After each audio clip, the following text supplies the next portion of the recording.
Hey guys, Kevin, Muddy River Tactical, and welcome to 2026. We're going to do our first review of the year here.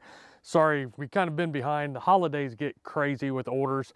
Like always, we appreciate you guys for that, but we're going to try to get back to our normal trend here. But it's a January day, 70 degrees. You just can't beat a day like this to come out to the range. We've been playing with a few other guns, but the gun we're going to do a review on today is the KelTec PR-5.7. This is a pistol that came out early part of last year, and to be real honest with you, I didn't get it then because it was a popular thing. People were paying full MSRP for them. They're just not hard to get, but you're paying full price for them. And for a KelTec, I'm just never going to pay full price for it. Sorry, it's just kind of one of those things. It's just not my deal. But we did get one, a couple months ago so that we could start doing holsters for them. We got a lot of requests for holsters, so we got our hands on one way below MSRP, kind of like I figured it would, so it kind of all worked out. KelTec is one of those things. Anybody that has a KelTec, it's kind of, in my opinion, it's one of those guns that's made like a tinker toy. It's super light, but it's just kind of made like a toy. From my experience with them, I've had decent reliability. I can't say they've been junk or anything like that. But the thing I will give KelTec credit for is it's always, I don't even know if innovative would be the right word, but it's always kind of going out on its own way, where all these other pistols on the market are doing the new trends that quote unquote everybody wants. They still kind of, KelTec does its own thing and brings different things to market that people may or may not want, but it definitely makes the guns unique, and it definitely has a following. There's enough people that like just different things, and this, for a semi-automatic pistol, is going to be the most different thing that you've seen probably in a long time. It's a semi-automatic pistol, but that's about where the similarities stop with everything else on the market. So we'll go through it real quick. Like I said, it's a 5.7 caliber, 5.7 by 28. I'm going to shoot the FN ammo through it today. So when you first pick up the pistol, like I said, it's just a light, molded gun. It feels like what you'd expect out of a KelTec, right, wrong, or indifferent. That's how it feels. The sights are molded in, so my first thought when I pick up this gun is, I sure hope these sights are on, because if not, you're kind of screwed, because I don't know what you would do to shave plastic down. I don't know what you would do to ever move the sights. You really couldn't. The next thing is, it's got a removable plate where you can put an optic on this pistol, which in my opinion would just make it even more weird, but people I'm sure are doing it, and all of our holsters are optic ready, so if you want to do that, great. It's got a rail on the front. If you wanted to put a light or laser on it, you can. We're not going to make holsters for lights or lasers just because it's not going to be a big trend per se, and we couldn't justify the tooling cost. The trigger on it is a double action only. So it's got the long, like, imagine revolver trigger pull. Here's the thing that's weird. So when you go to let out, it has an audible, what you would think would be a reset on every other pistol in the world, but it's not, because it's got to go all the way back out to be able to shoot again. So I can see a lot of people probably having trouble shooting this accurately and quicker just because of that. You're never going to shoot it as quick, obviously, but that false reset right there, let's see if you can hear it. Right there, you can hear it, and it's just, to me, it's like a false reset, but it doesn't do anything because you can't shoot the gun from there. You got to go all the way back out. So it's a double action only, long trigger, probably not going to be super accurate with it because of that, but just all things you can overcome. But the biggest thing to me is, you pick up a semi-automatic pistol in 2026, what's the first thing people do to check, or me anyways, being a safety check type of guy? There's no mag release. Why? Because this pistol has no mags. So when I'd pick up any other pistol, I'd drop the mag racket, check, the safety of it, clear the firearm before you start messing with it. You cannot do that with this pistol, so it's just kind of a little bit awkward. So where does that leave us? So if you look down in here, it's got an internal magazine that uses quote unquote clips, like stripper clips, to feed down in here. And in full transparency, I have not tried this at all, so I'm going to do it on camera for the first time. We're going to see how big of a pain in the ass this is or isn't. I'm not sure, I haven't tried. But you can also take the ammo and just feed it one by one, which that would kind of be a pain there. A few downsides to this. This gun does have a good I keep saying mag, a good capacity. It will hold 20 rounds in it. However, if you have an issue, a failure to feed, any jam or anything, I'm not 100% sure how you would clear it. And also, if you don't use all the ammo, you would have to manually eject every single one of them out, because on the bottom of this, you can see where this bottom would come out, but you got to knock out the pin to do it, to get to the springs there, which still you'd have to take the whole spring out to drop the ammo. So you can't even drop the ammo through the bottom of it if you need to empty the pistol. So it's just all sorts of these weird caveats. I'm not saying right, wrong, or indifferent. It's a standalone gun that has very little traits and similarities to every other semi-automatic quote-unquote pistol, concealed carry pistol, anything like this that you're seeing. This is going to be kind of its own standalone deal. So let's get the ammo out and try to load these clips. I want to say mags, are not mags, or clips. These clips real quick and see kind of where we end up. Like I said, I didn't load these on purpose because I wanted you guys to see firsthand. So this, you push down to load, so that's all the way up. This thing comes right out, so that worries me, because if you put this in your pocket after you load your pistol and lose this, you're in a world of crap for using these. So let's see which way these go. So you can load from the bottom, pop them in there. Well, let's see, maybe pop them in there. And I'm left-handed, so I'm sure that makes it even worse. So there's one. There's got to be an easier way. I'm going to try to put them in sideways and see if I can, there you go, I can pop them in that way. So what you can see what I did there, I just turned the bullet sideways and loaded in there instead of going through the top, because that was kind of a pain to do.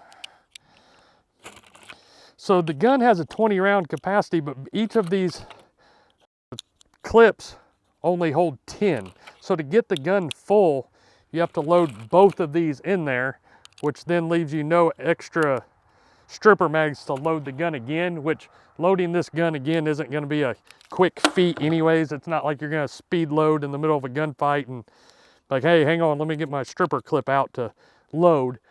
But on the other hand, if you look at a lot of these pistols, especially in the 3 or 4 years ago when single stack 9mm stuff were popular, if they had a 7 or 8 round mag, that was normal, like for their original Shield and stuff.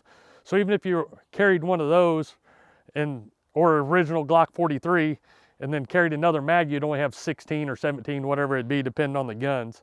So the capacity is good and kind of gives you that extra capacity, extra magazine type of scenario there. So there's the first one. I'm going to go ahead and load this second one. I don't know how much I'm going to shoot this thing, but I'm going to load them both just so I can try it. This is a learning curve here. It's definitely awkward when you're used to all the other guns are out here. Having to do this feels kind of like medieval times, like you're way back in the old days of things.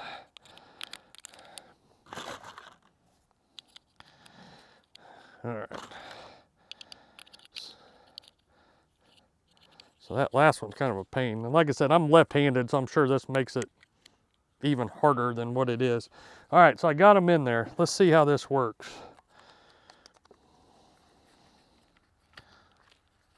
This thing is super difficult. Okay, so it sets in there, and you just gotta push them through there. Kind of gets stuck in there. Let's try this other one now that I did the first one. So you gotta get the lip in the front there and then push this down. So let's see. It's definitely not the easiest thing in the world to do. Okay, so that one popped out on me. So manually push that one down in there. Definitely a little tougher. Okay. All right, I got them all in there. I hate to tell you folks, but I'm probably only gonna shoot these 20 because that's kind of a pain in the ass, to be real honest with you. So let's see here. Got them all loaded there. So let's turn around here and we'll shoot it a few times and see what it does. All right, now we're on the other side here. Put my ear protection in and let's shoot this thing a few times. The other thing I didn't mention before, it's a double action only trigger, so it's a super long trigger pull, so it kind of acts like a safety, but this pistol does not have any other safety on it other than just the long trigger pull. So that's just something to note for those that are curious about that.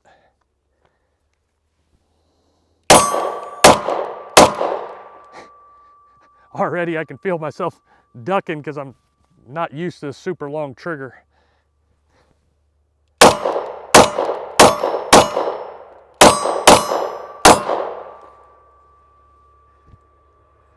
Okay, so there's the first failure. Let's see which camera we can see it on better. First failure, it didn't get ejected right there. So it's still stuck. Okay. So I'm gonna push this next one up, so I'm gonna have to try to fix all of this. It pushed them up in what the internal magazine was, so they're trying to feed too close. All right, let's try this again. So it looked like this one I ejected is a fully loaded bullet, so it ejected the one, but it didn't feed the new one in, is what happened.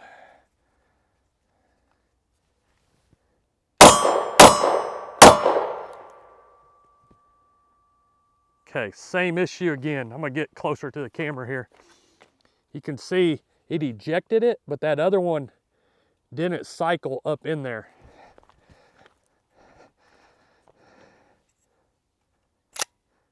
So just a little pressure back on the slide and it got itself up. I will say, I was worried about the sights, and luckily KelTec is good at molding these slides because the sights are on and it's actually fairly accurate for what it is, other than the trigger wanting to dump because I'm got such a long trigger pull on that only.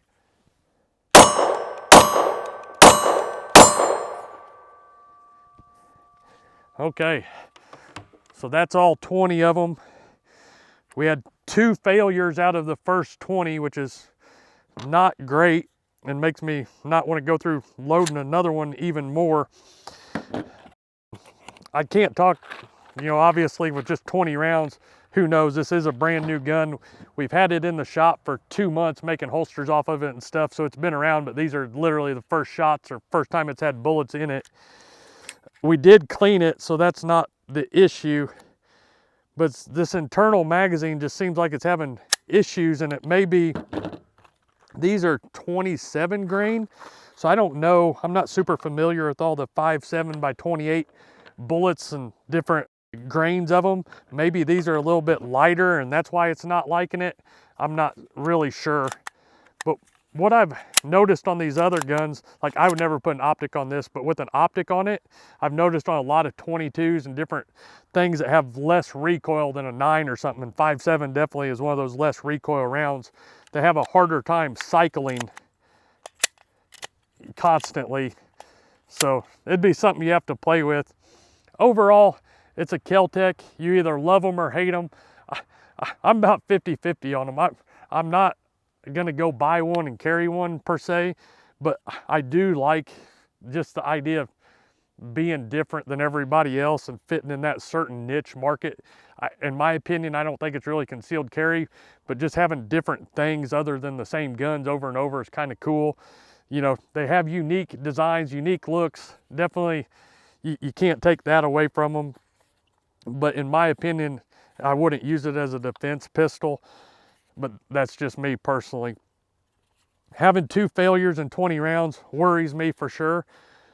Leave in the comment section below if you have one of these and have shot more, if that's been your takeaway from it, or if you've had better luck, and if so, maybe I'll try some different ammo. But just to be real honest with you, nothing, I'm not gonna say anything bad about the gun, but just going through the trouble of loading these stripper clips to put them in that way, to just be a total different thing, doesn't appeal to me a bunch to want to come out to the range and shoot 1,000 rounds through this pistol when I got pistols like the new SIG PT, or not PT, P211 GTO that just showed up a few days ago. That's an absolute amazing pistol, and we'll be doing a video on that here soon. But it's just hard to put those type of pistols down to really do a long-term review on these. But if you're one of those that have this pistol and like it or don't like it, let me know your thoughts and comments in the comments section below. If you do have one of these, we do have holsters for them. This is an inside Kydex holster, just like all of our others. We make inside, outside, all the different holsters you could want for this PR-5.7. We have them and many others on our website at muddyrivertactical.com. So I'm going to leave it there. Super sweet short impressions video. I can't talk about longevity of it just because I don't know, but it's just a pain to load. It's got some weird oddball features that just don't intrigue me a ton, but definitely may be for somebody. So as always, we appreciate you guys joining us. If you need anything, reach out to us at support@muddyrivertactical.com. And until next time, keep practicing and always be prepared.